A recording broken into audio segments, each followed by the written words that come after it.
Elias Jabbour, geógrafo formado pela USP, Universidade de São Paulo, um dos maiores estudiosos sobre a China no Brasil. Morou por quase 2 anos em Xangai, onde foi consultor do novo Banco de Desenvolvimento, o Banco dos BRICS, presidido por Dilma Rousseff. Em parceria com o italiano Alberto Gabrielli, falecido, ele é autor do livro China, o Socialismo do Século XXI. Há 2 anos, em 2022, a obra recebeu o mais importante prêmio literário para estrangeiros da China, o Special Book Award. Aos 49 anos, nascido em São Paulo, filho de um libanês com uma mãe paraibana, ele é professor licenciado da Universidade Estadual do Rio de Janeiro, a UERJ, e hoje preside o Instituto Pereira Passos, um órgão de planejamento de urbanismo da Prefeitura do Rio de Janeiro, sob o comando de Eduardo Paes. É casado, tem um filho, é corintiano roxo e é filiado há mais de 30 anos ao PCdoB, ao Partido Comunista do Brasil. E avisa para quem quiser ouvir, tem paixão pelo socialismo.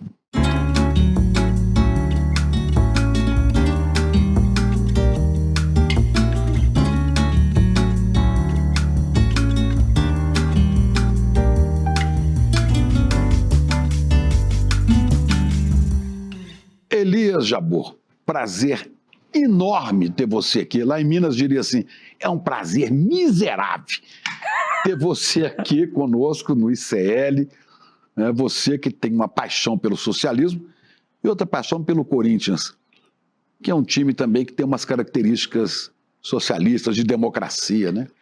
Muito bom te receber aqui, viu, cara? Chico, a parada, eu vou ser muito direto contigo aqui. Eu te acompanho há uns 30 anos, e eu sempre fui fã do seu trabalho. Eu sempre percebi que você, no jornalismo brasileiro, televisionado, sempre foi um ponto fora da curva.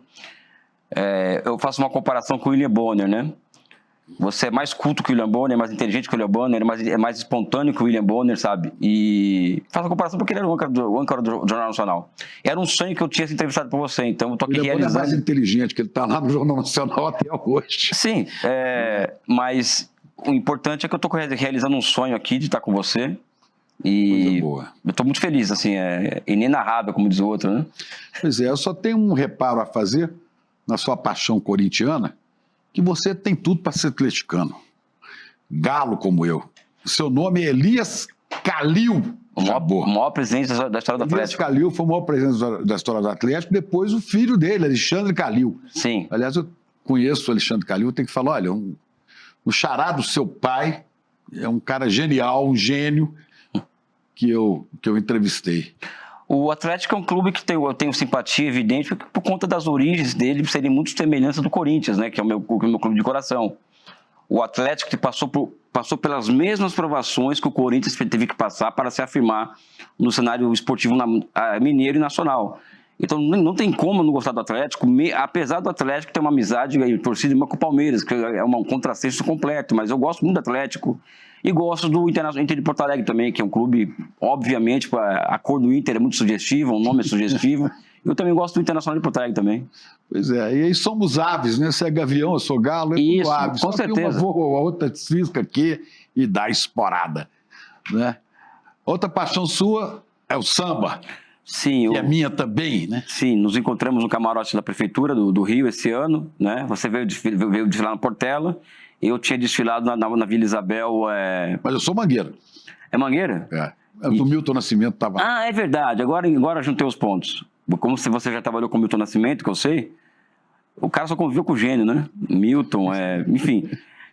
Eu tinha desfilado na Vila Isabel 2 dias antes aqui do nosso encontro, né? Então tenho 34 anos de bateria de escola de samba, né? Camisa verde e branca em São Paulo, no Vila Maria, camisa 12, e quando fui morar no Rio em 2014... Vila Isabel. Vila Isabel, que é uma escola de coração, né? E você ainda sai na bateria da camisa? Não, só na Vila Isabel. Na Vila Isabel. Só na Vila Isabel. Carnaval do ano que vem, vou te procurar lá no meio da bateria. Com certeza. Toca caixa, tá aqui as fotos aqui, ó. Olha ele aqui com a caixa aí, fazendo um L. Fazendo o L do Lula, né? E é raro chegar onde você chegou, porque você é filho de um casal simples, humilde, né? E virou um gênio, eu acho, né? Acho que as coisas de gênio não é verdade, né? o que eu sou... Que eu tenho... é a capacidade de perceber isso. Sim, eu tenho talvez o maior atributo que eu tenho é uma capacidade absurda de trabalho, sabe? Eu, por exemplo, sou uma pessoa que eu tenho em casa mais de 30 mil gráficos de Excel construídos sobre balanços de empresas chinesas, balanços de bancos chineses, balanços de obras na China, balanços de projetos de obras na China. E a partir dessas construções em gráficos de Excel, eu pude captar o que se chama na filosofia de fluxo dos acontecimentos e começar a construir conceitos, categorias, até uma teoria para entender a China da minha forma que eu enxergo aquela realidade. Então não é ser gênio, né?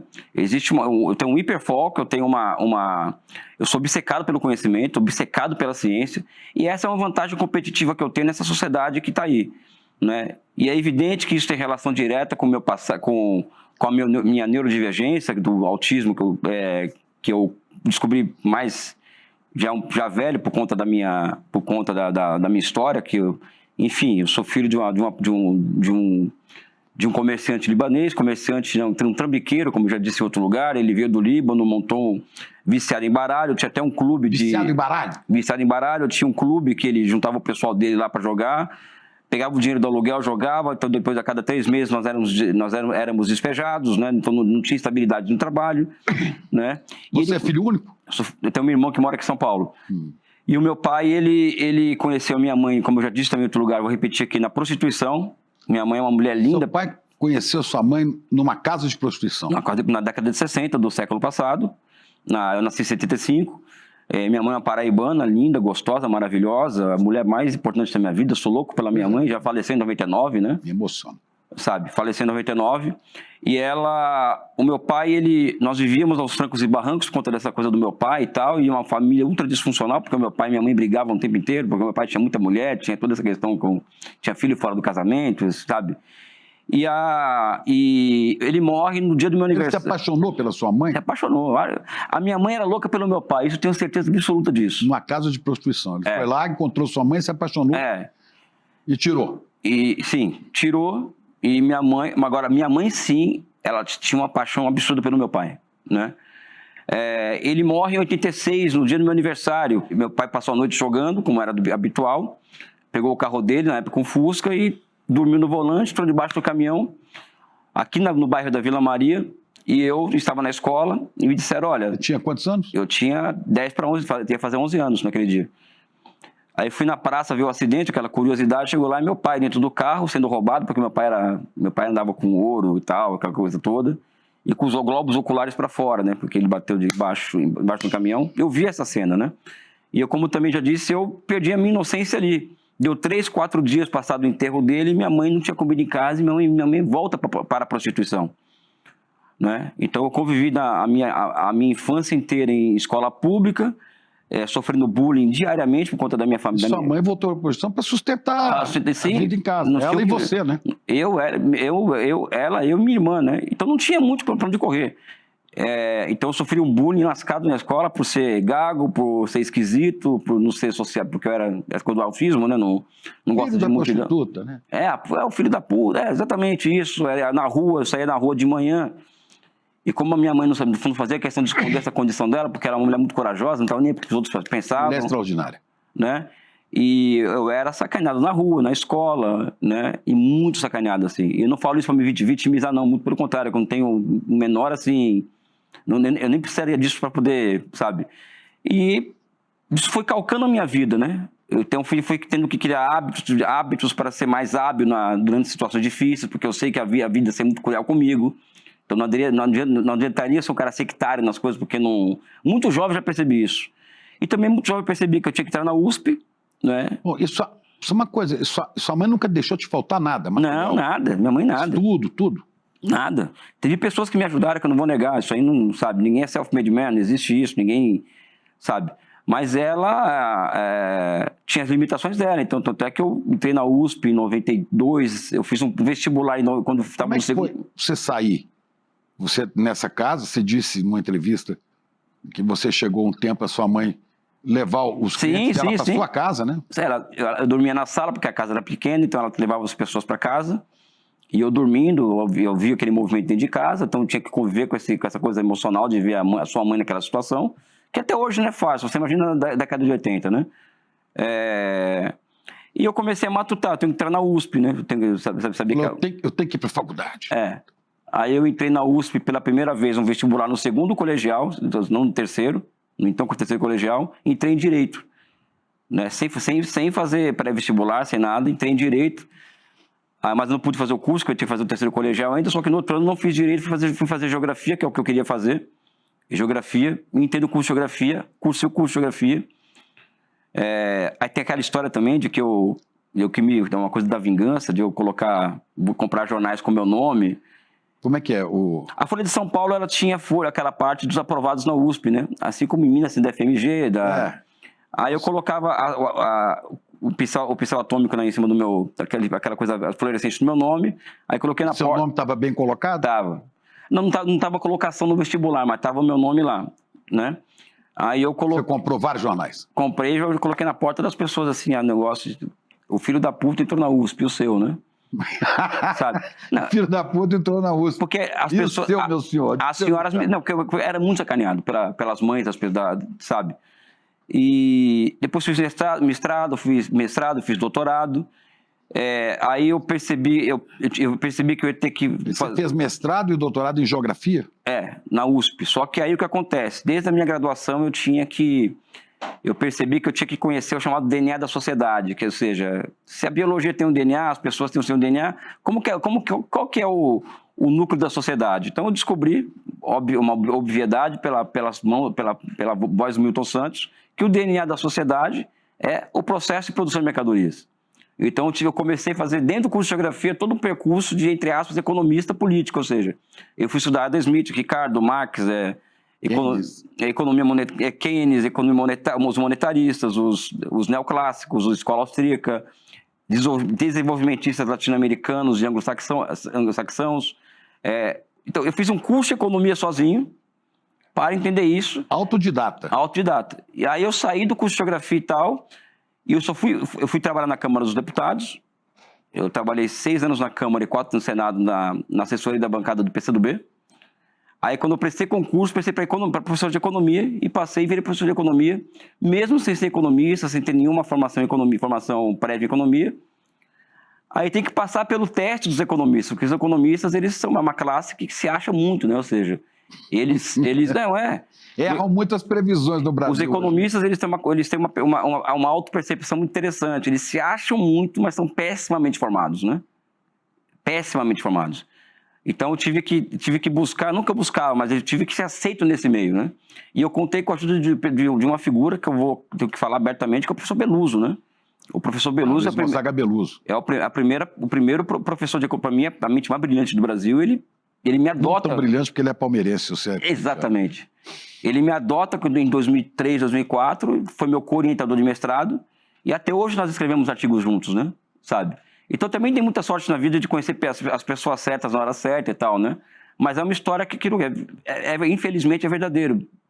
Dificilmente uma pessoa, nas condições que eu vim, né, chegaria onde eu estou hoje, né? Sabe? Eu acho quase impossível. Se contar essa história e dissesse, esse cara que viveu sob essas condições, hoje é presidente do Instituto Pereira Passos, que é das instituições mais importantes do Rio de Janeiro, de urbanismo, de planejamento. Sim. Tendo sido assessor da Dilma no BRICS. Sim, passei 2 anos lá no Banco dos BRICS. Eu escrevi 6 livros sobre a China, um deles é esse que você relatou. Vai sair um 7º livro esse ano sobre a China.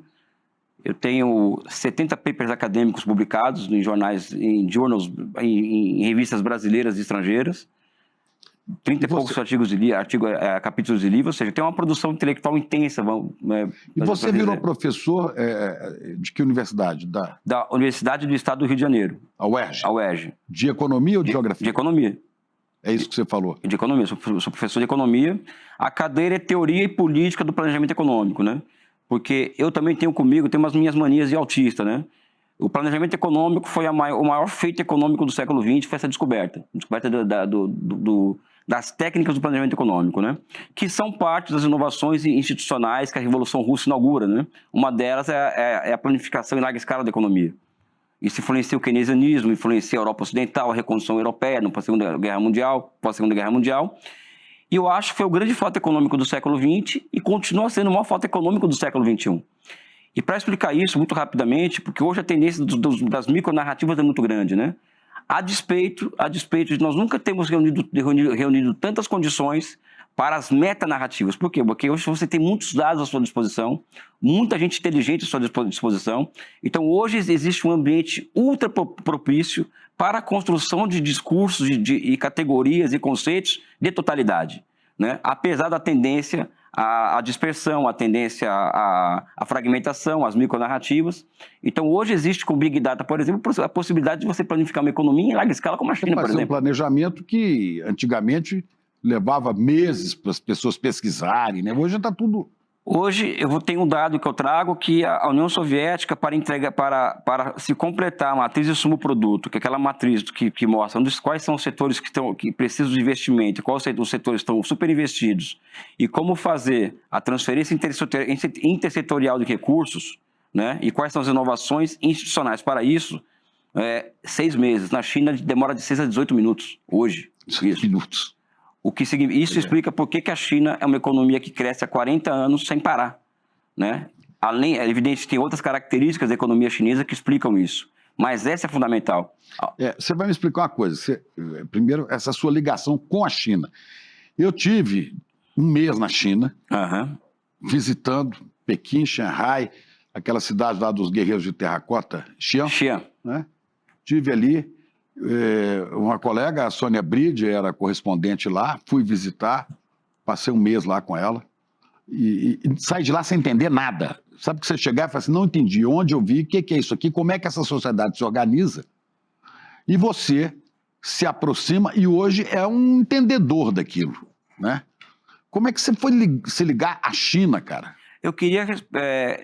Como eu te disse, eu cheguei no curso de graduação, aliás, vou dizer agora, eu cheguei no curso de graduação, eu já era militante do PCdoB, então a minha trajetória política começa antes da universidade, eu não entrei no PCdoB estando na universidade, né? E muito preocupado com o seguinte, acabou o socialismo, caiu a União Soviética e tal, mas vem cá, acabou mesmo, tudo é eterno, né? O capitalismo é eterno. E eu coloquei na minha cabeça o seguinte, eu quero provar as esquisitices de autista, né? Eu quero provar um dia que é possível cientificamente, a ciência dá conta da construção de uma sociedade que supere o capitalismo, ou seja, o socialismo, né? Então eu procurei o próprio professor Milton Santos, que foi meu primeiro orientador no curso de Geografia. Grande geógrafo brasileiro. Sim, e ele falou, é uma ótima questão, mas vou te encaminhar para uma outra pessoa te ajudar, que é o professor Armin Mamigonian. E ele falou, Elias, o professor Armin, é a China, porque a China é uma experiência socialista, né? E ninguém achava que era naquela época, né? Então eu passei a estudar a China, e a China passou a ser a minha unidade de análise, por quê?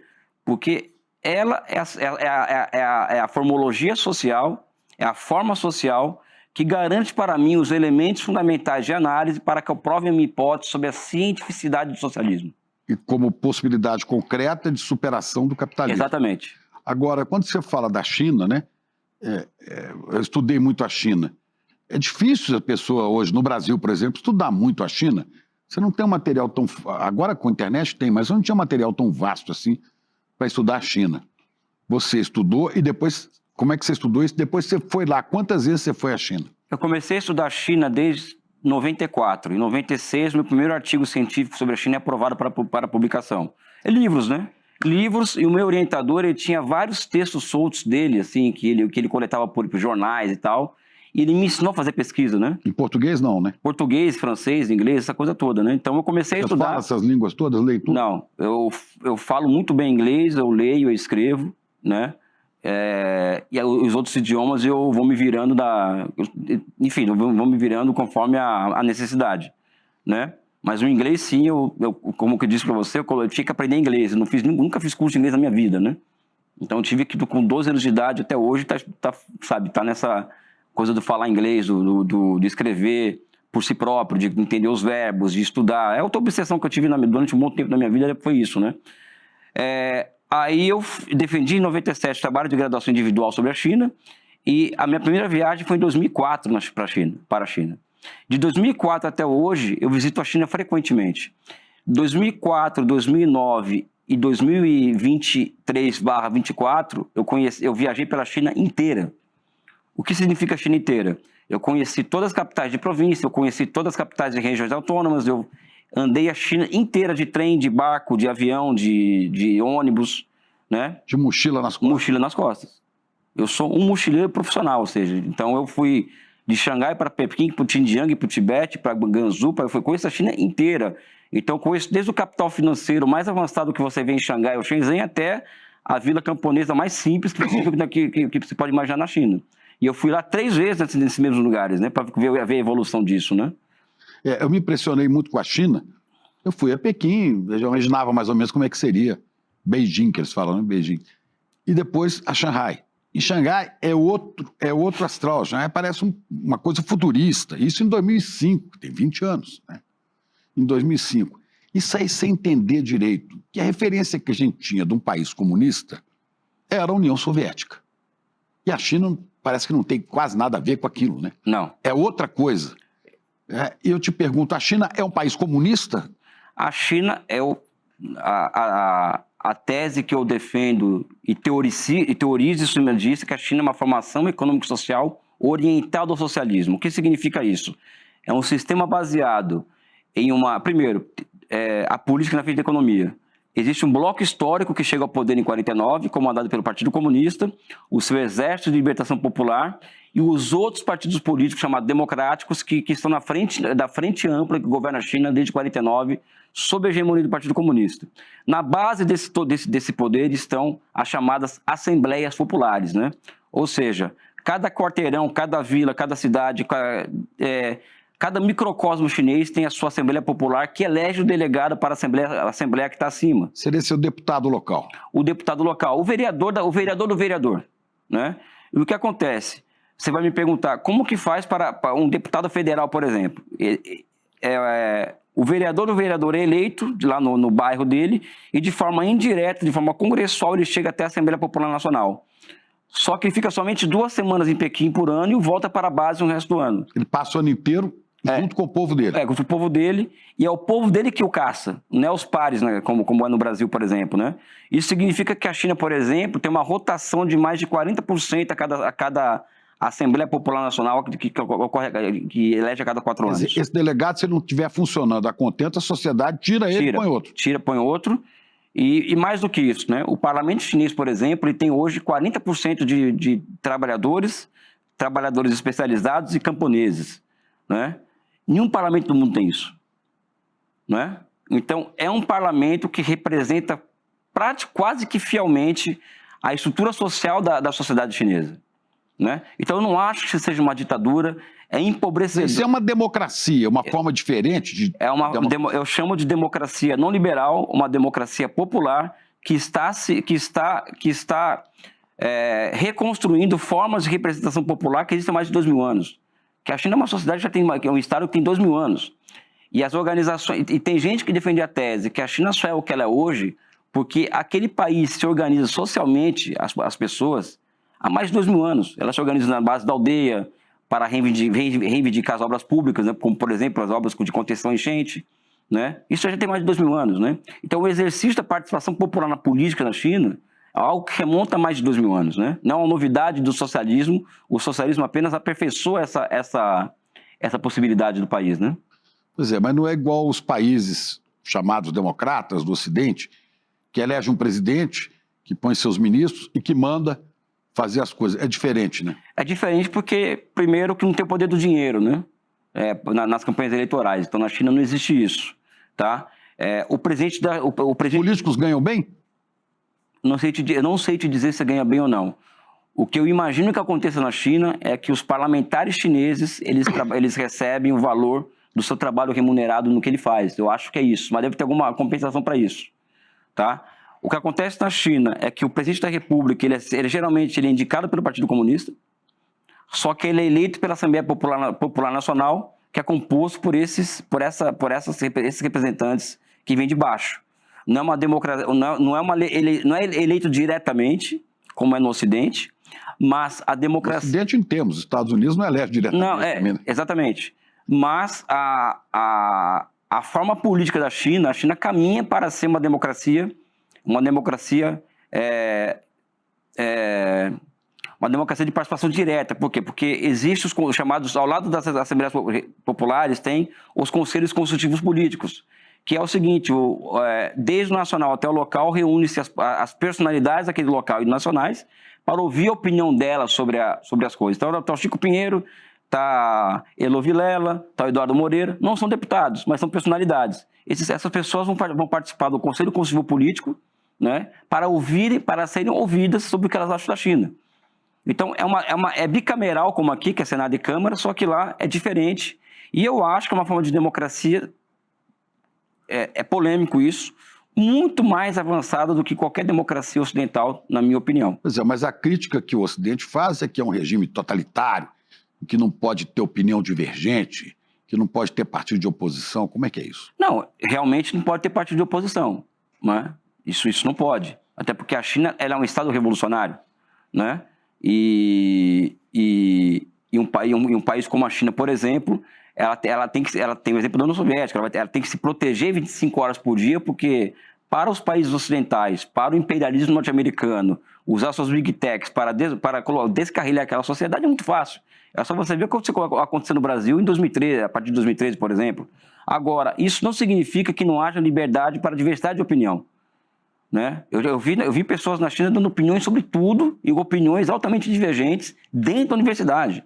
Então isso é uma mentira falar que a China... De crítica ao regime também? Crítica aberta, eu não concordo com isso. O Xi Jinping, por exemplo, o atual presidente, ele é odiado pelos bilionários, pelos milionários e pelas classes médias altas das grandes cidades chinesas. Por quê? Porque ele foi para cima desse pessoal. E ele é criticado abertamente. Pois é, aqui, né, o que se fala... Os neoliberais, não, tem que ter o Estado mínimo. E a China dá certo tendo o Estado máximo. É o Estado máximo, para vocês terem uma ideia, a organização empresarial do Estado chinês, a China, por exemplo, hoje, ela no núcleo da sua economia, ela tem 96 conglomerados empresariais estatais, o que significa que é como se tivesse 96 conglomerados do Porsche da Petrobras, que é uma companhia... 96 grandes empresas. 96 empresas do princípio ativo da Petrobras. Aqui só tem duas e já estão reclamando, não tem que ter nenhuma. Lá tem 96, que essas empresas são as empresas que geram os efeitos de encadeamento para o restante da economia chinesa, né? Além de serem as empresas que geram os ciclos de acumulação. Ou seja, é o setor público da economia chinesa, não privado ou não público, que gera... que emanam os efeitos para que o país cresça e se desenvolva. Agora, né? Esse crescer vai dentro de um trilho, né, de um rumo que é dado por um planejamento. Sim. Parece que a grande palavra é essa, né? Sim. Planejamento. Sim. O país se planeja para mais anos e todo mundo se subordina àquele planejamento. Não, todo mundo, inclusive o setor privado da economia. Por isso que eu tenho defendido a tese de que a China não existe um setor privado propriamente dito. O que existe é um setor não público. Por quê? Não público. Não público. Que é diferente do privado. Por quê? Me permite explicar isso. O que nós conhecemos enquanto propriedade privada, ela nasce na Inglaterra e ela é fruto de 140 anos anterior da Revolução Industrial e Revolução Puritana, onde inovações institucionais foram dando condições para a chamada lei dos cercamentos, que é o quê? Que é a tomada do público pelo privado, né? E a desapropriação camponesa. Então, a propriedade privada surge dessa forma na Inglaterra e ela é sacralizada logo em seguida. Então, até que as leis todas são para o quê? Para proteger a propriedade privada. Na China, a propriedade privada ela é uma concessão do Estado. Tá? O Estado pode tomar de volta aquilo lá. E mais do que isso, hoje na China, eu não acho que a China seja um país como a Coreia, como o Japão ou como a província de Taiwan, que são estados desenvolvimentistas, né? Ou state-led development. Não, acho que a China é um communist-led development. Por quê? Porque quem controla o desenvolvimento do país é o Partido Comunista. O Estado é apenas um instrumento do Partido Comunista. Mas o Partido Comunista não é um grupo pequeno que define o que vai acontecer. Não, é 100 milhões de pessoas. É 100 milhões de pessoas. É 100 milhões de membros. Né? O que eu estava falando antes, só para poder voltar aqui? Está falando do planejamento, da maneira que se organiza a propriedade Por exemplo, privada. Eu vou chegar nesse ponto que você levantou agora no último. A propriedade privada na China, qualquer empresa privada com mais de 100 funcionários, ela é obrigada a ter um CEO do Partido Comunista. Isso significa intervenção direta do Partido Comunista sobre investimento privado no país. Então, o setor não privado, em minha opinião, é não público, ela está subordinada completamente ao Partido Comunista. Isso é capitalismo. Mas ela pode dar lucro para os donos dela. Claro, pode dar lucro. Por isso que tem milionários lá. Por isso que tem milionários e bilionários, só que é o seguinte, nos últimos 5 anos caiu pela metade o número de bilionários e milionários. Né? Por quê? Porque essa contradição entre rico e pobre na China está se tornando uma contradição que está travando o próprio desenvolvimento do país. Então, o Xi Jinping, por exemplo, ele tem uma política, por exemplo, de perceber que a principal contradição da sociedade chinesa é distributiva. Então, ele está enfrentando abertamente os bilionários e milionários. E enfrentar abertamente esses caras não é mexer nos esquemas de propriedade. Tanto é que na China, por exemplo, mais um dado, é bom a gente ter estatística e dado empírico para mostrar, na China, 5 anos atrás, apenas 5% dos ativos das empresas não públicas ou privadas era de propriedade do Estado. Hoje é 30%. Então, na China, hoje, existe um processo de inovação institucional onde se percebe o avanço do Estado / Partido Comunista sobre o setor privado. E isso é uma forma de você diminuir também a desigualdade. Por quê? Porque boa parte dos lucros do setor privado chinês vão ter que ser direcionados para grandes empreendimentos públicos, né? É isso que explica, por exemplo, aquela nossa conversa anterior, como que a China consegue, em 20 anos, construir 45 mil quilômetros de trens de alta velocidade. Eu tive na China em 2005, exatamente há 20 anos. Sim. Em 20 anos fizeram 45 mil quilômetros de estrada de ferro de alta velocidade. Nós, em 40 anos, não conseguimos ainda fazer o trem entre Rio e São Paulo, de 450 quilômetros. Eles fizeram 40 mil de alta velocidade. 45 mil. 45 mil. É trem vai chegar a 70 em 2035. Trem que vai a mais de 300 km por hora. Mais. Eu viajei num em Xangai, que vai do centro até o aeroporto, que é quase 500. Isso. Né? Então, eles conseguem fazer isso. Conseguem. Né? E isto é porque existe uma organização do Estado para atender demandas reais da sociedade. Existe um projeto nacional, existe um projeto que foi vencedor em 49, com a Revolução de 49, e esse projeto está sendo executado. Mas ele é revisto. Não, claro, é reinventado, é revisto. Tanto é que fala-se, por exemplo, que na China não muda os políticos, porque é o Partido Comunista que manda, mas as políticas mudam o tempo inteiro. É diferente do Ocidente, que muda os políticos, mas as políticas não mudam, né? É neoliberalismo pela direita, pela esquerda, né? Que é geral, né? Na China, não. Na China, as políticas mudam o tempo inteiro. Como aqui mudam os governantes, mas o Estado permanece. Agora tinha que ter um planejamento. Não, a gente precisa ter uma maioria política convencida disso. O grande desafio... Eu estava tendo um programa o Eduardo Moreira fez um debate aqui sobre os rumos à esquerda, aquela coisa toda. Eu estava na China e assisti isso daí, né? E eu acho que a grande questão da esquerda brasileira hoje, primeiro, ela perceber que não existe solução fora dela se chegar enquanto brasileira, ou seja... eu vou mudar a realidade brasileira, e para isso eu tenho que conhecer o Brasil. Para elaborar um projeto nacional. E o segundo é que o mundo hoje ele vive em torno de grandes projetos nacionais de desenvolvimento. E o Brasil não pode ser exceção. Então, enquanto a esquerda brasileira não pensar em termos de projeto nacional, e é evidentemente que esse projeto nacional pode ser visto como um caminho para o socialismo, nós estaremos perdidos, né? Nós vamos ficar militando pelo movimento, fazendo movimento pelo movimento, né? E não criando uma visão nacional e sofisticada de país, né? De superação do capitalismo no longo prazo, inclusive, né? Eu vi você dizendo, assim como aconteceu no Brasil, o Brasil em que eu nasci, na década de 50 e 53, era um Brasil muito mais rural do que hoje. Sim. Hoje o campo está muito esvaziado, as pessoas vieram para a cidade, né? Muitas vieram de área rural, que hoje são grandes plantações do agronegócio, criação de gado, soja. As pessoas vieram para a cidade para trabalhar em quê? Em construção civil, para ficar desempregado, para morar em favelas. Na China também houve a modernização tecnológica no campo e a população que era rural foi para as cidades. Não, mas não tem favela lá. Eu sempre trago um dado. Primeiro que eles têm um sistema de imigração interna, que é o sistema Hukou, que existe desde a época do Império. Tem mais de 1.500 anos esse sistema de controle de imigração interna.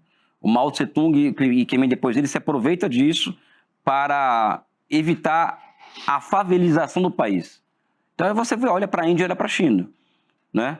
A questão é que esse sistema está sendo flexibilizado e nos últimos 10 anos, 200 milhões de chineses saíram do campo para a cidade. 200 milhões em 10 anos? Em 10 anos. Quer dizer, um Brasil inteiro saiu do campo para a cidade. A questão que eu levanto é que não é você colocar as pessoas lá e colocar aqui. Primeiro, existe uma meta de criação de 12 milhões de empregos urbanos por ano. Então você vai ter que colocar a sociedade ou as pessoas que trabalham no corpo de Estado para pensar como se encontrar, como se gerar 12 milhões de empregos urbanos por ano. O segundo é criar escola, hospital, saneamento básico, rua, avenida, prédio, para que as pessoas vão morar lá. Então, isso é lá não existe favela. Não. Existem pessoas que moram de forma precária, você vai encontrar. Agora, favela, isso não existe. Isso eu te garanto, que não existe. Isso não é propaganda, eu falo porque eu fui pesquisar. Né? Não estou falando aqui de orelhada ou porque eu gosto da China. A China tem vários problemas. Ela não está alheia a problemas e a contradições. Agora, a questão que eu coloco para o debate público é o seguinte: essa capacidade chinesa de colocar 200 milhões de pessoas do campo para a cidade em 10 anos é algo que desafia a inteligência humana, isso, como eles conseguem fazer isso. E quando for diferenciar capitalismo e socialismo fora de um debate infantilizado sobre socialismo, para mim isso é socialismo, ou seja, somente o socialismo é capaz de produzir um fenômeno como esse, que é tirar 200 milhões de pessoas do campo e colocar na cidade de 10 anos, sem que provoque as imensas contradições que nós vivemos no Brasil há 40 anos, né? Favelização, alta criminalidade, exército industrial de reserva, tudo isso nós vivemos no Brasil. A tragédia urbana do Brasil, né? Genial, a violência, né? A falta de saneamento, exatamente. A fome, a pobreza. E mais do que isso, Estados Unidos, Europa. Eu passei por Frankfurt numa dessas minhas viagens aí. Eu passei por Frankfurt, aí eu fui descendo no centro da cidade. Eu saí da estação de trem, meu amigo, o Chico, eu vejo uma Cracolândia na minha frente. Em Frankfurt? Em Frankfurt.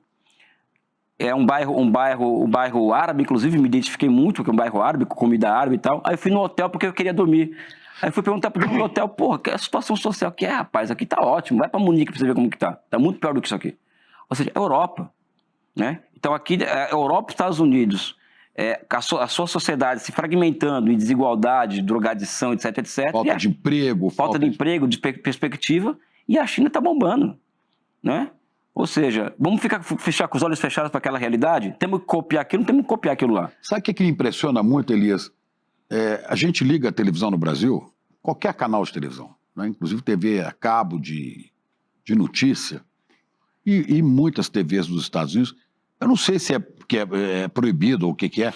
Você não tem imagens da China, sabe? Tipo um documentário que mostra como é que é a vida na China, a vida no campo, a vida na cidade, né? Você não tem. O Brasil tinha lá, fui lá na época que era correspondente lá, Sônia Bride. Hoje a Globo não tem nenhum correspondente na China. E devia ter, porque é o que está mais próximo hoje da realidade brasileira, né? Politicamente. Né? Não, a questão é a seguinte: nós não temos imagem da China. Por que é difícil? É proibido, vamos cair na ré, censura mesmo. Aqui estou falando com jornalistas. Mas censura da China ou censura do Brasil? Do Brasil, do Ocidente. Não quer mostrar isso? Quer mostrar os trens balas? Eu estou com jornalista de nível internacional na minha frente, sabe muito bem como funciona uma redação. A China, de 2020, ela elimina a pobreza extrema no país, elimina a pobreza extrema com aquelas condições geográficas. 2020. 2020 ou 2020, acho que foi 21, desculpa. E a China tirando quantas pessoas da... Ela tirou 800 milhões de pessoas da linha da pobreza entre 800 milhões de pessoas. Entre 78 e 2020/21. A China tem passado por momentos chamados momentos de Sputniks de forma contínua. Então, uma hora é a explosão do 5G, depois a explosão do Big Data, agora a explosão da inteligência artificial. DeepSeek, né? Que é o momento de Sputnik, né? Aquele momento em que a China demonstra que está na fronteira tecnológica e está desafiando o mundo capitalista nesse sentido. E ninguém... O governo chinês foi aprovado o orçamento, né, que dá 7% do orçamento para defesa, para Forças Armadas, e 10% para pesquisa. É exatamente isso. A pesquisa vale mais do que arma, né? Não, eu costumo dizer que a China é uma forma... O socialismo hoje, ele se apresenta diante da nossa realidade quanto uma forma histórica específica, baseada no poder político, poder político do Partido Comunista, o bloco histórico que chegou ao poder em 49, a grande propriedade pública sobre a finança, que os bancos lá são públicos, né? São 144 bancos com capacidade de criação de moeda, públicos, não privados, e grandes conglomerados públicos no núcleo da economia, não é? Lá tem um mercado financeiro de rentistas, que o cara aplica dinheiro, ganha dinheiro emprestando dinheiro. Não. Na China você vai ganhar dinheiro investindo na produção, é diferente. De cada 100 dólares que se investe na economia chinesa, cerca de 96 vão para a produção de mercadorias ou de bens. Nos Estados Unidos é menos de 30 dólares. Isso explica, por exemplo, a capacidade muito rápida de inovação tecnológica da China e a capacidade cada vez mais lenta de inovar dos Estados Unidos, que vai se tornando um estado parasitário, né? Então, a China e o socialismo, ela se apresenta... Qual que é a forma histórica hoje que existe na China de socialismo? Para mim, é a transformação da ciência em instrumento de governo. A razão no comando, ou seja, aquilo que o Engels falava no Anti-Jury, né, em que ele coloca que a razão ela é uma das características basilares do socialismo enquanto forma de governo, né? E você vê na China isso hoje. A ciência ela penetrou completamente nos poros da sociedade chinesa. Quer dizer, a sociedade caminha subordinada à ciência. Exatamente. Enquanto a gente vive, muitas vezes aqui, vivemos fortemente isso, o negacionismo científico. Você que gosta de uma cerveja, que eu sei, vai num boteco na China e lança uma hipótese lá, sentado com algum chinês lá, e vai te perguntar, de onde você tirou isso? Qual que é a base? Ele não vai falar qual que é a base científica, de onde você tirou isso? Como é que você chegou a essa conclusão? Exatamente. Eu bebi uma Tindal. Exatamente isso, ou seja, a China tem essa característica, né? Enquanto que nós aqui, a pessoa fala que a Terra é plana e é normalizado um negócio desse, entendeu? É normal e tal, sabe? O sujeito diz que a gente está numa ditadura, né? Do judiciário. Não, incrível isso, porque o Bananinha, por exemplo, eu fico perguntando o seguinte, imagina um americano vai para a Rússia dizer que vive uma ditadura nos Estados Unidos. E um senador da República vai pedir à Rússia que invade os Estados Unidos. O que acontece com um cara desse? E aqui a gente a gente aqui acha que o cara é tão machão, inclusive, né? Que não foi nem denunciado do Bolsonaro, já fugiu, né? Sabe? Enfim, é uma piada, né? A extrema-direita é uma tragédia no Brasil, assim. E é uma extrema-direita que, antes de tudo, ela é antinacional. Ela odeia o povo brasileiro, né? Enfim, aí já sai da China, volta para o Brasil, que é a nossa paixão, né? Mas a gente fala de tudo. Na China, no ambiente universitário, tem alguém que consegue plantear, discutir um ponto de vista de direito? Sim. Não, aliás, um dos problemas que eu vejo na China é que os cursos de economia são muito liberais, né? Ou seja, o pensamento liberal, por exemplo, essa visão neoliberal e tal, na China está... As universidades discutem abertamente. E tem gente que defende o neoliberalismo na China. Tem, liberalismo. Só que não consegue emplacar com o programa de governo. Não consegue emplacar porque é o seguinte, na hora que você enfrentar uma demanda, vamos dizer assim, uma demanda concreta, não é a mão invisível do mercado que vai resolver aquele problema. E os caras sabem disso, né? Então, isso não consegue sair da universidade, virar força material suficiente para virar política de governo na China. Porque na China você tem que enfrentar o seguinte, 12 milhões de empregos urbanos por ano, essa é a meta, para manter um país estável, né? Um país de 1 bilhão e 400 milhões de habitantes. 1 bilhão e 400 milhões de habitantes.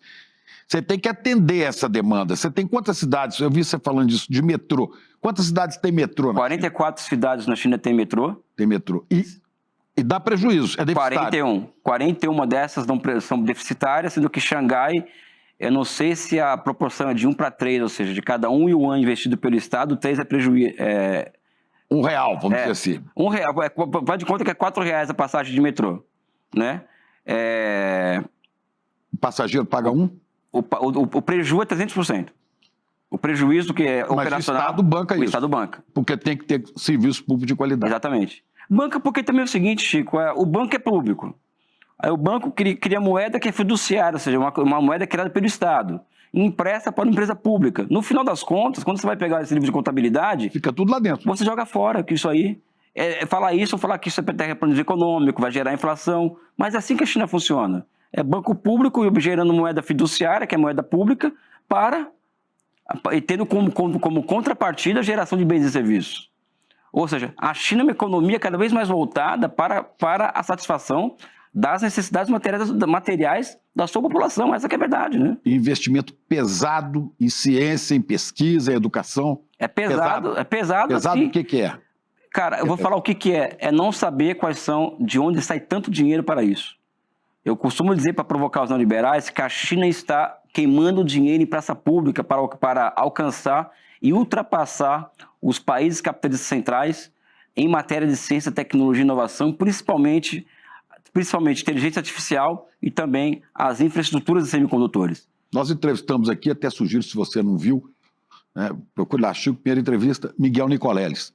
Esse grande cientista o maior brasileiro. cientista do Brasil, né, talvez. Estava lá quando ele foi premiado na China agora, recente. Ele não foi porque estava doente. Depois ele foi. Depois ele foi. Não, Miguel Nicoleles não tem palavra, é Brasil. O Nicoleles me contou aqui que ele chegou à China, né, e houve uma comitiva para levar ao lugar que ele ia receber o prêmio, que ele achava que ele era um jogador da seleção, porque ele era ovacionado, tinha batedor para levar. O cara é cultuado na China pela inteligência, pelo cientista que ele é e premiado lá. Aqui, se você falar na rua, alguém sabe quem é Miguel Nicoleles? Ninguém sabe. Não, é esculachado. Ele foi indicado 2 ou 3 vezes para o Nobel da Ciência. Sim. Para o Prêmio Nobel, ou Nobel, né, que a gente fala. O Nobel de Ciência. Agora, eu tenho certeza que por essas ligações dele para a China, então não vai levar esse Nobel nunca. No Brasil, por exemplo, se você fala que é professor, o pessoal fala, mas o professor trabalha, né? Porque a imagem do professor no Brasil é muito ruim, né? Você pode perceber isso. Na China, o professor é valorizado, né? Certamente, o profissional mais valorizado na China hoje, perante a sociedade, é professor. Porque tem essa questão do confucionismo, da valorização da educação, ou seja, que é muito das sociedades asiáticas em geral, né? Então, o professor na China, ele é uma figura reverenciada, né? Eu, por exemplo, nos lugares, o que você faz da vida? Eu sou professor. A forma como me tratava já mudava, né? Nos lugares que eu ia na China. Você vai falar que você era professor. Eu sou professor. Pronto. Pronto, nem de economia, nem primário, sou professor. A forma de tratamento mudava, né? Reverenciado, valorizado, né? Exatamente. Agora, você foi várias vezes à China para conhecer, para estudar. Depois você foi parar no BRICS mesmo. Você foi morar lá e trabalhar lá um pouco. Sim, eu conheci a presidenta... Tinha trabalhado antes, não? Não, eu conheci a presidenta Dilma Rousseff em 2021, quando eu lancei meu último livro. Ela participou do lançamento, ela leu meu livro, comentou meu livro, depois nós viramos amigos, né? E passamos a ter uma relação muito próxima, nós passamos a ter uma relação muito próxima, e depois, quando ela foi para o banco, ela me convida para ser um consultor sênior do banco, né? E orientado a trabalhar no setor de pesquisa do banco. Do BRIC. Do Banco dos BRICS, novo Banco de Desenvolvimento, né? Eu fiquei lá depois da missão cumprida que eu tive, 1 ano e 7 meses, quase, 2 anos, porque o trabalho do banco começou antes, né? E voltei ao Brasil. Mas eu posso dizer para o meu filho, quando ele cresceu, que eu trabalhei com uma ex-presidente da República, tive uma convivência intensa com ela durante quase 2 anos, né? E trabalhei num banco multilateral e tive na China vivendo naquela sociedade e viajando todos os finais de semana pelo país durante quase 2 anos, né? Pois é, seu filho tem um distúrbio de... Tem. Semelhante ao seu, igual, né? É igual, neurodivergente, acho que é um pouco mais severo, mas ele está tendo possibilidades de desenvolvimento por conta do tratamento que ele recebe. E foi uma dica da Dilma Rousseff. A Dilma, eu fui 2 lugares, apresenta a Dilma e tem um podcast na internet chamado Papo de Subúrbio, que é coisa de subúrbio carioca. Apesar de ser paulista, fui lá falar de um subúrbio da Vila Isabel. E a Dilma, no momento, ela chegou para mim e falou assim, Elias, eu falei do meu filho e tal, eu falei, meu filho tá com essa questão. Eu falei, Elias, o canabidiol pode ajudar o teu filho a enfrentar essa questão. E na mesma semana, a pessoa do Papo do Subúrbio falou, olha, o meu filho tomou canabidiol e começou a falar, porque o meu filho não falava, né? Você também não falava? Não falava até os 5 anos, falava com muita dificuldade até os 5 anos e até os 8 eu era meio que motivo de piada na escola, até os 8, 10, 11, sempre... Eu já era esquisito porque era antissocial, né? Sabe? E problema de barulho, né? Muito grande. Mais a gagueira, essa coisa toda, né? Mas a Dilma, ela falou, o canabidiol pode ajudar seu filho. Aí veio essa outra dica também do Papo de Subúrbio, meu filho começou a tomar e começou a falar. Meu filho hoje, ele melhorou muito a fala dele, a sociabilidade, as questões afetivas e tal. E a presidenta Dilma fez parte disso, com certeza. Ela fez parte dessa... Ela ficou até emocionada quando eu mostrei um vídeo para ela dele falando e tal. Olha... É impressionante. Um parênteses aqui, um dia eu entrevistei o Carlos Heitor Coni, já falecido, né, grande escritor, grande pensador brasileiro, crítico, literário. E o Coni me disse que até os 5 anos ele era mudo. Eles achavam que ele era mudo, achavam mesmo. Um dia eu cheguei na sala e comecei a conversar tudo com todo mundo. Eu já tinha acumulado todo o conhecimento da fala. Eu falava frases inteiras, as pessoas levavam. O meu filho está numa onda hoje do seguinte, ele assiste desenho em inglês e ele já está operando nos 2 idiomas já, inclusive, né? Então ele é um menino que vai eu acho que ele vai ter um futuro interessante pela frente. Eu não gosto de superdimensionar nossa, meu filho, porque eu não acho isso legal, não faz bem, né? Mas eu acho que o meu filho bem encaminhado, ele vai chegar lá. Mas então vamos contar como é que você foi parar nos BRICS. Tá. Então começou essa questão da minha relação diretamente com a presidenta Dilma, de convivência. Do lançamento do seu livro? Do lançamento do meu livro, ela adorou o meu livro. Depois ela teve contato com a deputada federal, você conhece, a Jandira Fegali. Quero conhecer o Williams pessoalmente e tal. Aí nós começamos a ter contato. E toda vez que ela ia ao Rio de Janeiro, nós nos encontrávamos, né? E era conversa intelectual mesmo. Eu ia na casa dela e tal, para bater longos papos sobre teoria, marxismo, geopolítica, China e tal, né? Quando pintou essa hipótese do Banco dos BRICS, porque isso foi uma coisa que foi sendo construída, porque primeiro como uma pessoa com os predicados dela tinha que ser vice-governo, né? Não tem conversa, ela tinha... E eu achava já à época que ela ir para o Banco dos BRICS seria um local onde ela poderia realizar um trabalho de ponta para o país e para o mundo, e também, não vou falar uma reparação que foi feito com ela, né? Mas, enfim, ela lá ia... Teria como continuar. Exatamente. E o trabalho do banco, o que acontece? A gente chega no banco, o banco estava fora do mercado de capitais, por causa da guerra da Rússia, o antigo presidente muito inoperante, né, um bolsonarista, não vou aqui falar dele porque não cabe, e o desafio era recolocar o banco no mercado de capitais, né?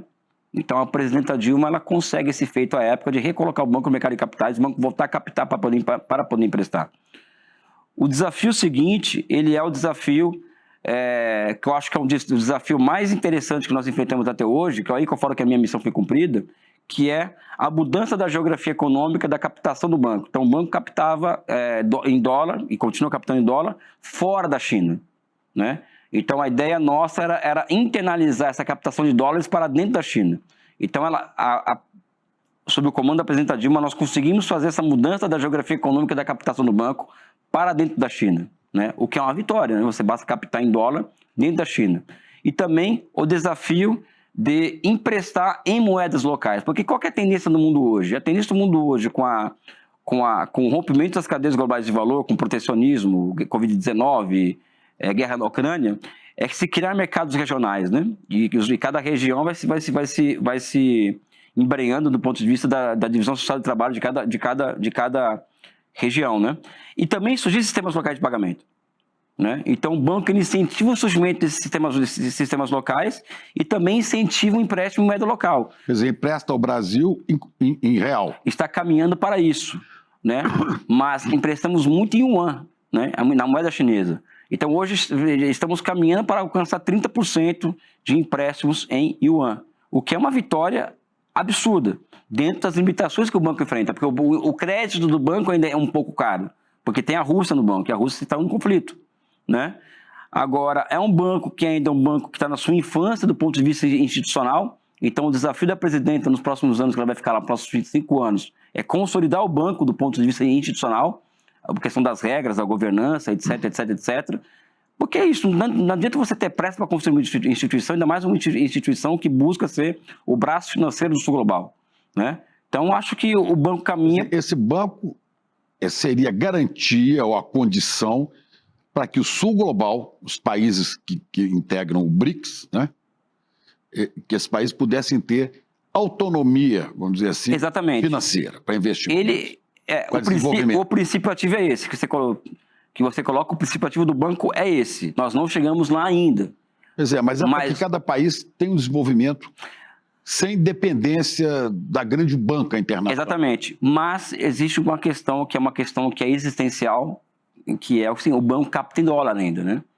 Então, para que esse banco seja o que ele tem que ser, ele depende muito de mudanças profundas no sistema financeiro internacional, né? Isso implica na diminuição do papel do dólar no mundo, surge meios de pagamento não convencionais e que não necessitam diretamente do dólar enquanto unidade de conta, né? Então não é uma coisa fácil, vamos dizer assim, cumprir o papel histórico que esse banco tem que cumprir. Mas eu acredito que vão se criar condições para isso, né? Pois é, o Brasil fornece principalmente commodities para a China e recebe produtos industriais da China. Não é possível estabelecer nas duas moedas, no yuan e o real. Já rola isso, já rola. Independente de passar pelo dólar? Já rola, já tem iniciativas nesse sentido, mas acho que o problema, Chico, é outro, né? Nós temos que ter clareza do que nós queremos com a China, tá? Clareza é o seguinte, eu observo o seguinte, que a China, ela pode ser a nossa janela externa para a nossa reindustrialização. O que significa isso? Significa que, assim como na década de 50, o Juscelino, o seu conterrâneo, ele observou para os Estados Unidos a tendência do automóvel, as estradas, etc, etc. Ele viu isso como uma chance do Brasil se industrializar e dar um salto. Então ele internaliza as montadoras, surgem de 2 a 3 mil pequenas e médias empresas no setor automotivo, que se transformam na década de 80 no maior parque metal mecânico do mundo, que o Brasil foi isso, né? E ali você interliga o Brasil em estradas, ou seja, ele percebeu uma tendência ao desenvolvimento dada de fora. Nós não somos um país socialista, nem um país capitalista desenvolvido, então nós não temos condições de criar tendência para o nosso crescimento econômico, nosso desenvolvimento, então tem que aproveitar o que vem de fora. Ele consegue isso e o Brasil bomba. Eu acho que hoje a questão é nós observarmos quais são as tendências que a China cria para o nosso desenvolvimento e nos planejarmos para isso, né? A China, para você, a China é um exemplo de possibilidade de desenvolvimento para o Brasil. Mais do que isso, Chico, eu não vejo, o Eduardo Paes sabe muito bem disso, já falei com ele isso várias vezes. Eu quero falar de Prefeitura do Rio também, vamos chegar lá. Eu acho que a saída para o Brasil é uma integração produtiva total com a China. Isso não é ser subordinar a China, nada disso, é igual à China, mas é uma integração produtiva total com a China, né? Agora, isso demanda pensamento estratégico, demanda um nível de sofisticação de pensamento, ou seja, aquilo que aprendemos no marxismo, né? Ou seja, isso demanda um elemento subjetivo do pensamento muito bem elaborado, que é o que falta hoje para o Brasil e para a esquerda em particular, né?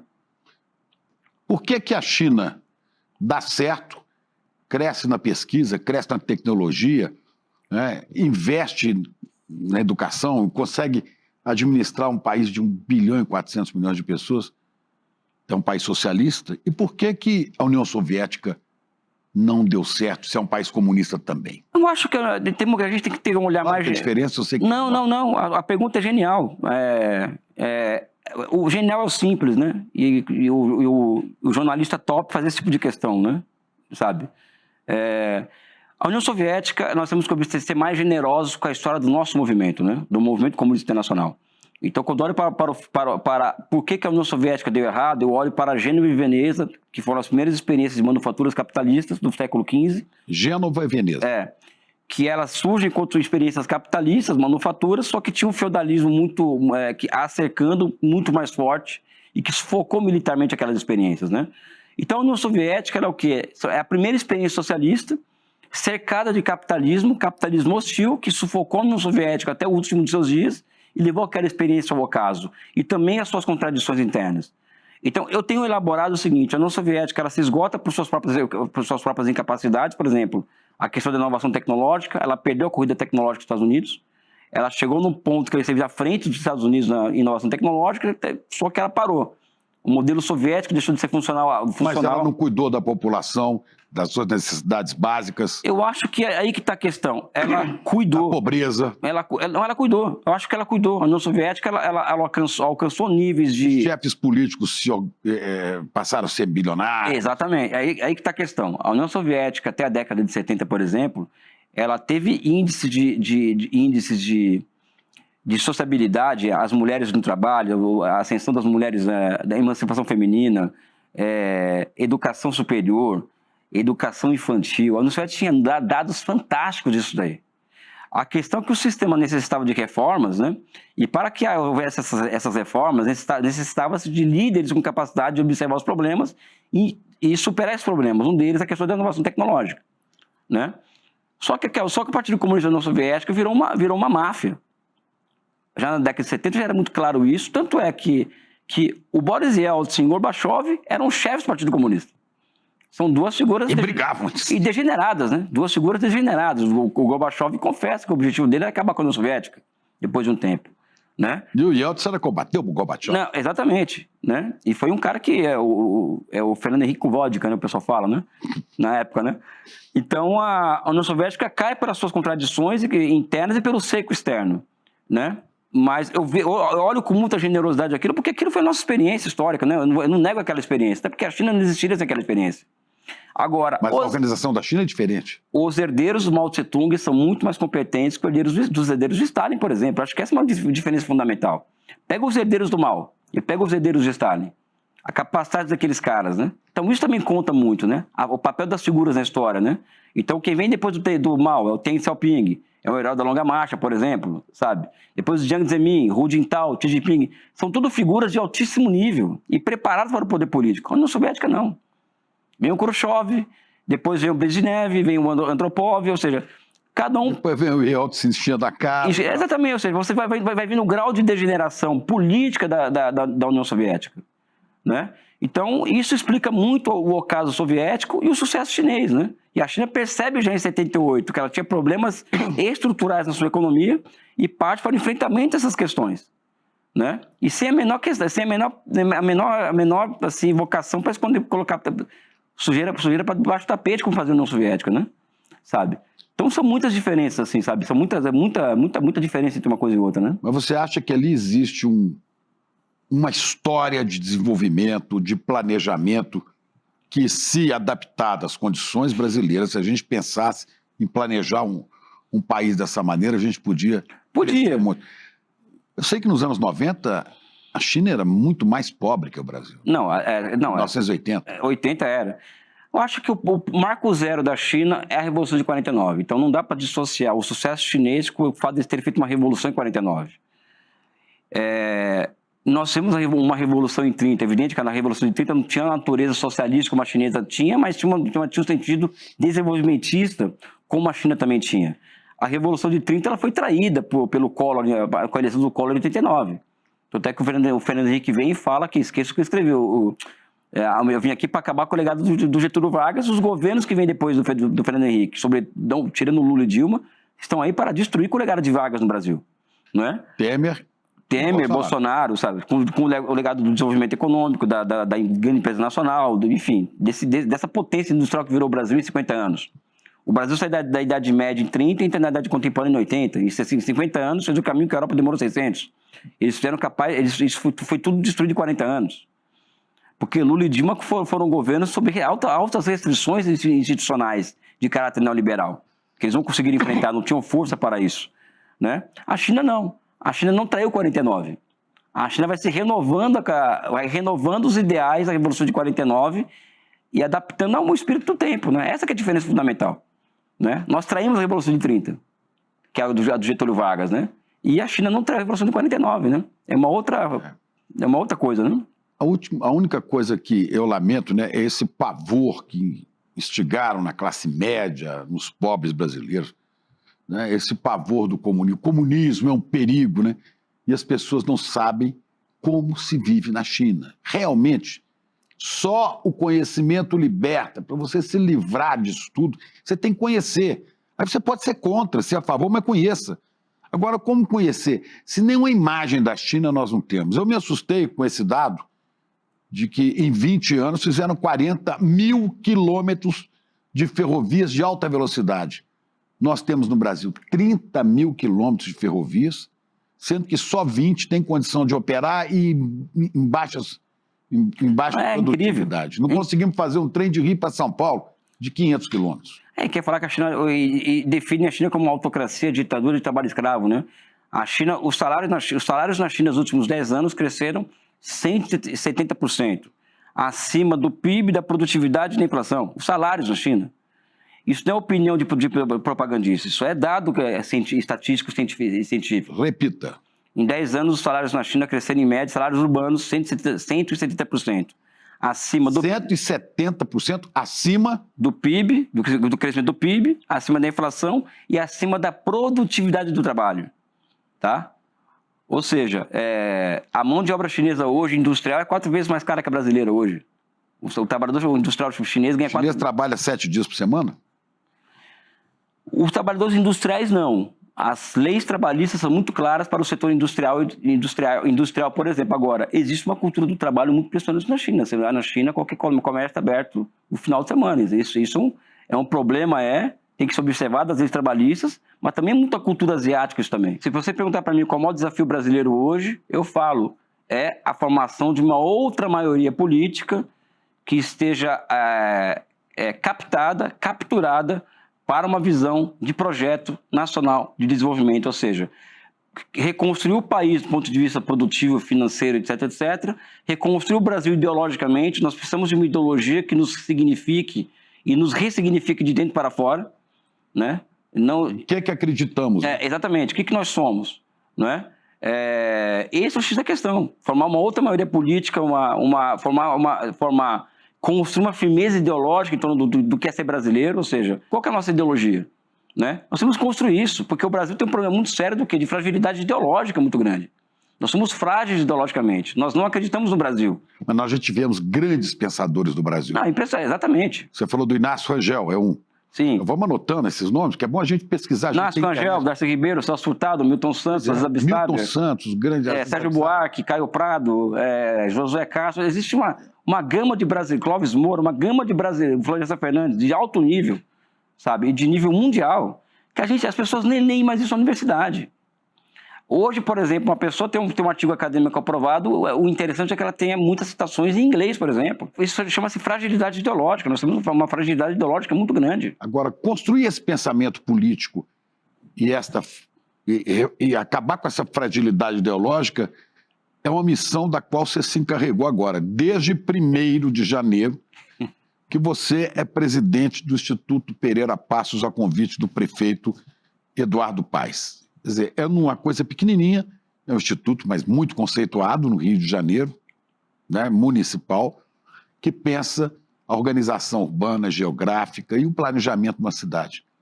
Você está lá presidindo o Instituto Pereira Passos. Pode ser que em pouco tempo o Eduardo Paes seja o governador do estado. Aí não sei se tem como expandir isso. Você acha que o Rio tem jeito? O Rio de Janeiro pode ser uma... Claro que tem jeito. Eu acho que o Rio... Pode ser um farol dessa ideia para o Brasil? Por exemplo, essa questão da China, por exemplo, eu comento com o Eduardo muitas vezes o seguinte, se o Brasil não quer isso, temos que querer.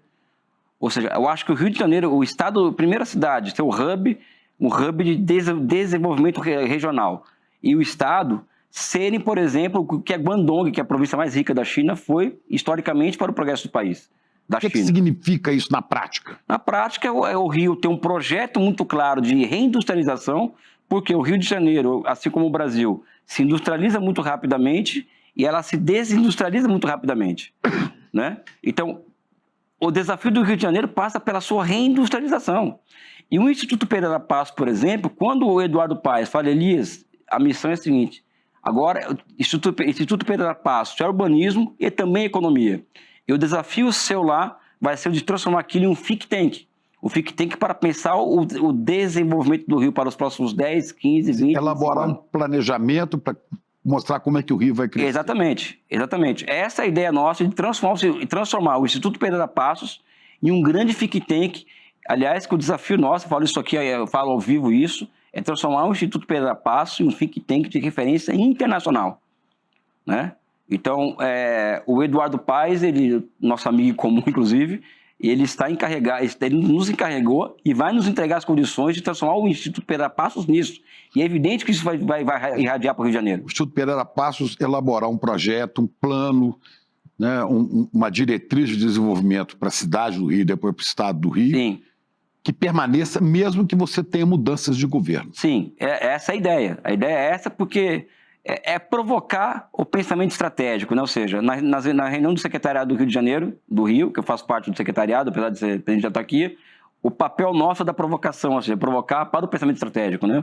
Porque o dia a dia da prefeitura é dia a dia, é miséria, né? Vamos dizer assim, não se discute grandes questões, né? Porque não tem tempo mesmo, é difícil, né? Então o papel nosso que o Eduardo nos coloca, o seu papel é provocar esse tipo de pensamento mesmo, né? Ele me colocou lá para isso, né? É provocar o tempo inteiro o pensamento estratégico, ou seja, o Rio de Janeiro tem que, por exemplo, na minha cabeça, dobrar o PIB do Rio em 10 anos. De que forma? Temos que pensar isso. Nós temos que ter uma questão e buscar resposta. Eu acho que essa que é a questão. Esse é o ponto-chave. Como é que né? o prefeito Eduardo Paes, que é do PSD, até o partido mesmo, partido Kassab, né? Como é que o prefeito Eduardo Paes chama um comunista do PCdoB para organizar seu planejamento? Como é que é essa aproximação ideológica? Cara, primeiro... Parece difícil. Parece. É que para mim, eu não tenho dificuldade com diferente, assim. Mas ele não tem dificuldade com você? Não, de jeito nenhum. Eu e o Eduardo Paes, assim, foi uma empatia à primeira vista, porque nós pensamos... Porque qual que é a arte da convivência humana e da política, né? Não é ficar buscando pontos de divergência o tempo inteiro, é buscar pontos de convergência. Então, eu e o Eduardo Paes, nós temos inúmeros pontos de convergência. Uma delas é de que o Rio tem jeito, né? Ele acha, com a cabeça dele, você também acha que tem jeito. E ambos acham que passa por ação estatal gigantesca. Porque o Eduardo Paes, por exemplo, né, por mais que ele tenha um histórico de um liberal, ele é um cara que tem que pedir votos na periferia, no subúrbio, tem que pedir voto em favela. E na medida que o Eduardo ele começa a andar em favela no Rio de Janeiro, ele percebe que a mão invisível não resolve nada. A mão invisível do mercado. Então, ele é um cara muito sensível para essa questão. É evidente que ele não é um cara que pensa o Estado como eu penso, por exemplo. Mas nós temos muitos pontos de convergência. E eu busco, e ele também busca, porque são duas pessoas minimamente inteligentes, exercitar esses pontos de convergência. E não é somente isso. Tem uma equipe que sou eu, a Maria Silva, que foi presidente do BNDES, liberal, o Osmar, que é um secretário de Desenvolvimento Econômico, que veio do BNDES, um rapaz super talentoso, que não é um cara de esquerda, e o Sidney Levy, que também não tem nada a ver de esquerda, que é o presidente da Invest Rio. É a equipe econômica dele. Nós pensamos diferente no fundamental. Ideologicamente. Não, só que nós temos uma missão, que é fazer aquela cidade se desenvolver. Dá certo. Então, nós colocamos de lado as nossas divergências, ninguém toca em ponto que é sensível entre nós, para focar no fundamental. Como, por exemplo, como atrair investimentos chineses para o Rio de Janeiro. Né? Então, hoje nós estamos em um estágio no Rio de Janeiro de pensar como atrair, como uma estratégia do Rio de Janeiro para atração de investimentos que atendam às demandas do Rio de Janeiro. Não atender às demandas chinesas por si só, como acontece quando eles vão investir fora da China. Né? É como atender às nossas demandas e como fazer isso. Né? Essa é a grande ciência que nós estamos tentando elaborar hoje no Rio de Janeiro. Né? Pois é, então você começa agora uma missão nova no Brasil, no Rio de Janeiro, que é um desafio gigantesco. Às vezes eu olho aquela cidade e falo assim, isso aqui não vai ter jeito nunca, né? Não vai ter jeito nunca. De 6 governadores, 5 já foram presos. Quer dizer, um negócio assim, né?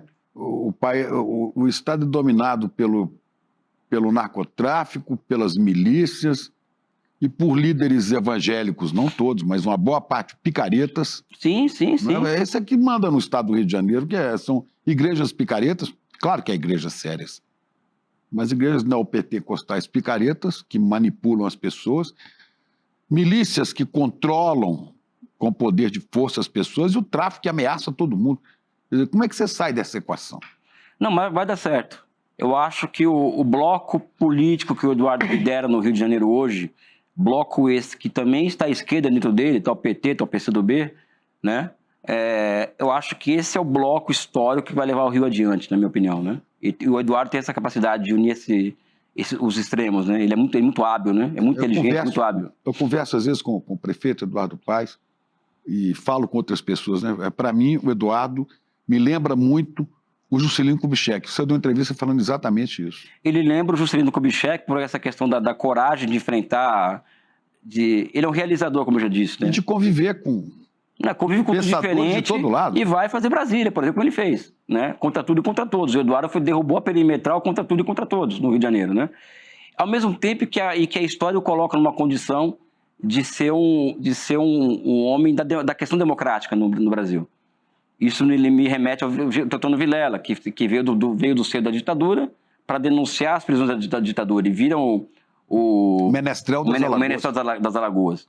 Evidente que, guardadas as devidas proporções históricas e de personalidade, o Eduardo é um mix dessas figuras históricas que a gente está comentando aqui. Ele diz, por que você faz isso? Porque eu acho que é fundamental nós universalizarmos e darmos universalidade aos nossos líderes políticos no Brasil.